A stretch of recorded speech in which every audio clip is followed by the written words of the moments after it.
Subscribe for more content. साथियों नमस्कार, मैं सुनील कुमार स्वागत करता हूं मेरे YouTube channel technique teacher Sunil में। साथियों, सत्र 2026-27 हेतु निःशुल्क पाठ्य पुस्तकों की मांग का जो ऑप्शन है जल्दी शुरू होने वाला है।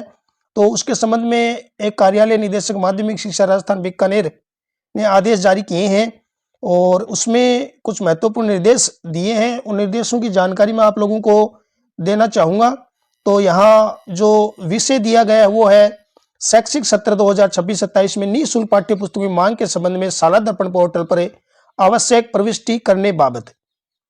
इसमें दिया है कि शैक्षिक सत्र 2026-27 हेतु राजकीय विद्यालयों में अध्ययनरत कक्षा 1 से 8 के समस्त विद्यार्थियों एवं कक्षा 9 से 12 की समस्त छात्राओं, अनुसूचित जाति एवं जनजाति के समस्त छात्र तथा वे छात्र जिनके माता पिता आयकरदाता नहीं है को निःशुल्क पाठ्य पुस्तकें उपलब्ध करवाई जानी है।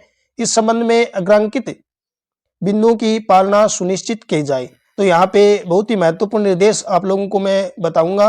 वीडियो में बने रहें। अगर आपने मेरा यूट्यूब चैनल सब्सक्राइब नहीं कर रखा तो चैनल को सब्सक्राइब अवश्य कर लें। तो यहाँ पॉइंट नंबर 1 में दिया है शाला दर्पण पोर्टल पर निःशुल्क पाठ्य पुस्तक मॉड्यूल में सत्र 2025-26 के वितरण की 100% प्रविष्टि दिनांक 8 दिसंबर 2025 तक आवश्यक रूप से की जाए। यानी वर्तमान जो सत्र 2025-26 है इसमें विद्यार्थियों को जो पुस्तकें वितरित करनी है वो 100% पूर्ण कर लेवें।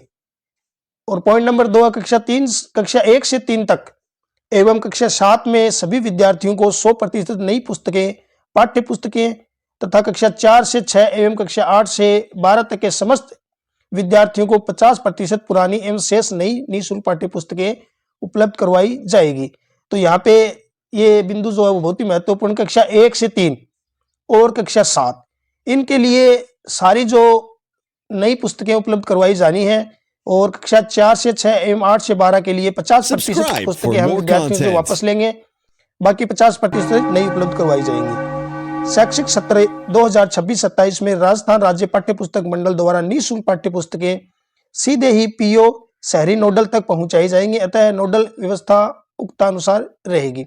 यानी कि पाठ्य पुस्तक मंडल द्वारा जो हम डिमांड करेंगे वो पुस्तकें पीओ अथवा यूसीओ तक पहुंचाई जाएंगे और वहां से नोडल द्वारा अन्य स्कूलों को, अपने अधीनस्थ स्कूलों को वितरित की जाएंगी। विद्यार्थी के अभिभावक यदि आयकरदाता है तो शाला दर्पण के प्रपत्र 9 में उसकी प्रविष्टि की जाए। जो विद्यार्थी हैं उनके अभिभावक अगर आयकरदाता हैं तो इसकी प्रविष्टि शाला दर्पण के उस विद्यार्थी के प्रपत्र 9 में प्रविष्टि की जानी है और उसी पुस्तकें नहीं दी जाएंगी। पोर्टल पर सत्र 2025-26 के वितरण की 100% प्रविष्टि पश्चात विद्यालय स्तर से प्रारंभिक स्टॉक, वितरित स्टॉक व अंतिम शेष स्टॉक लॉक किया जाना है। इसके बाद अंतिम शेष गलत लॉक होने की स्थिति में मांग भी त्रुटिपूर्ण जनरेट होती है। इसलिए पोर्टल पर स्टॉक लॉक करने से पूर्व प्रत्येक नोडल विद्यालय निःशुल्क पाठ्य पुस्तकें प्राप्ति, विद्यार्थी वितरण, अंतिम शेष का सत्यापन कर लेवें। ये बिंदु भी बहुत ही महत्वपूर्ण है। हमें मांग जो है जनरेट करने से पहले प्रत्येक नोडल या विद्यालय द्वारा जो पाठ्य पुस्तकें प्राप्त हुई हैं, विद्यार्थियों को वितरित की गई हैं और अंतिम जो शेष है इसका अपने रजिस्टर से मिलान करके ही लॉक करेंगे। समस्त विद्यालयों द्वारा डिमांड लॉक करने की अवधि दिनांक 9/12/25 से 12/12/25 तक एवं नोडल डिमांड लॉक करने की अवधि दिनांक 13/12/25 से 15/12/25 तक रहेगी। ये टाइम शेड्यूल यहाँ डिमांड लॉक करने का दिया गया है। समस्त जिला निःशुल्क पाठ्य पुस्तक वितरण प्रभारी अधिकारी सीबीओ के माध्यम से जिले के समस्त नोडल केंद्रों की डिमांड प्रविष्टि का प्रबोधन कर निर्धारित समय अवधि में कार्य संपन्न करवाएं। यदि कोई नोडल नियत समय अवधि में पोर्टल पर सत्र 2026-27 की मांग जनरेट नहीं करता है तो अंतिम तिथि पश्चात नोडल की मांग शून्य मानते हुए जिले की डिमांड अनुसार पुस्तकें संबंधित डिपो को भिजवा दी जाएंगी। अतः ऐसे नोडल पर पुस्तकों की कमी या आधिक्य की स्थिति बनती है तो उसकी समस्त जिम्मेदारी संबंधित प्रभारी अधिकारी की रहेगी।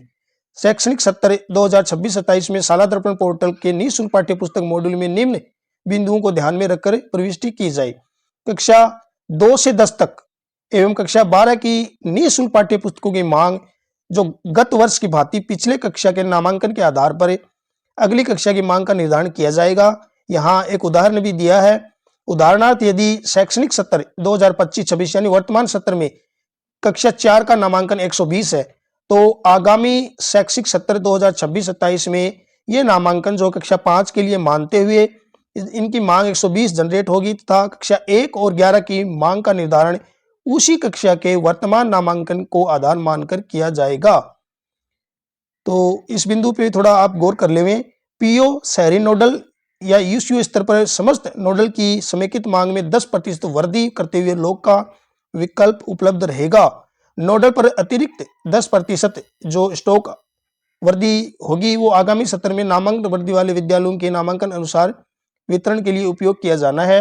विद्यालय में जिस माध्यम से हिंदी या अंग्रेजी विद्यार्थियों को अध्यापन करवाया जाता है उसका चयन सालादर्पण विद्यालय प्रोफाइल में किया जाना है, उसके अनुसार ही पुस्तकें प्रदर्शित होंगी।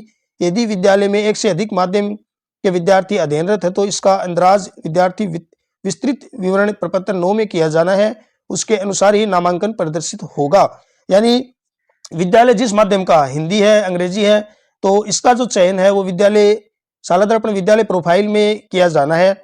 और अगर एक से ज्यादा माध्यम है तो प्रत्येक विद्यार्थी के प्रपत्र 9 में इसकी एंट्री की जानी है। कक्षा 6 से 10 तक तृतीय भाषा के विद्यार्थियों की संख्या तथा कक्षा 11 एवं 12 में वैकल्पिक विषयों में विद्यार्थियों की संख्या का मिलान सावधानीपूर्वक करते हुए त्रुटि होने पर अद्यतन कर लोक करें। तो कक्षा 6 से 10 में और कक्षा 11-12 में जो वैकल्पिक विषय हैं उनके जो विद्यार्थियों की संख्या है वो हमें मैनुअली एंट्री करनी है और ये एंट्री जो है करने के पश्चात ही जो मांग है वो लोक करना है। तो इस प्रकार से ये माध्यमिक शिक्षा निदेशक द्वारा जारी कुछ दिशा निर्देश हैं। जल्द ही आप लोगों के लिए जैसे ही सालादर्पण में मांग शुरू हो जाएगी लोक करनी तो उसका वीडियो अलग से जारी किया जाएगा। साथियों, वीडियो पसंद आए तो इसे लाइक शेयर करें और आपने अगर मेरा YouTube channel technique teacher Sunil को सब्सक्राइब नहीं किया तो चैनल को सब्सक्राइब करके बेल आइकन अवश्य दबा दें। धन्यवाद।